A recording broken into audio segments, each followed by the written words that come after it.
ഈ SDPI ആയിട്ട് ഞാൻ സഹകരിച്ച് പ്രവർത്തിക്കുന്നത്, അതിൻ്റെ ട്രേഡ് യൂണിയനിൽ പ്രവർത്തിക്കുന്നത്. ഒന്നും മനസ്സിലാകാത്ത ആളല്ല എനിക്ക്.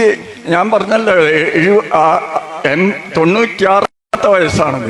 ഈ 96 വയസ്സുണ്ട് എന്ന് പറഞ്ഞിട്ട് ആരും വിശ്വസിക്കുന്നില്ലെങ്കിലും ഞാനിവിടെ നിന്ന് സംസാരിക്കുന്നുണ്ടല്ലോ. പക്ഷെ ഇവിടെ ഇന്ന് നമ്മൾ തെരഞ്ഞെടുത്തിട്ടില്ല നമ്മുടെ SDPIയുടെ ഭാരവാഹികളെ സംബന്ധിച്ചിടത്തോളം വലിയ കടമയാണ് അവരുടെ മുന്നിലുള്ളത്. യഥാർത്ഥത്തിൽ ആ കടമ പൂർണ്ണമായിട്ടും നിർവഹിക്കാൻ പറ്റുന്ന രീതിയിൽ അങ്ങേയറ്റം ത്യാഗമനോഭാവത്തോടെ പ്രവർത്തിക്കാൻ, ജീവിതത്തിനും മരണത്തിനും മുമ്പിൽ എത്തുന്ന രീതിയിലാണ് ശത്രുക്കൾ നമ്മളോട് പെരുമാറുന്നത്. തീർച്ചയായിട്ടും ആ മരണത്തിനെ ഭയപ്പെട്ടുകൊണ്ട് ഒരിക്കലും നമ്മൾക്ക് മുന്നോട്ട് പോകാൻ കഴിയില്ല എന്ന് പഠിച്ച ഒരു അനുഭവം കൊണ്ട് പഠിച്ച മനുഷ്യനാണ് ഞാൻ. മരണം എപ്പോഴായാലും നമ്മളോടൊപ്പം ഉണ്ട്, അത് എല്ലാ മനുഷ്യരോടും ഒപ്പം ഉണ്ട്. അതിനെ ഭയപ്പെടാതെ ഇരിക്കുക എന്നതാണ് നമ്മളുടെ കടമ.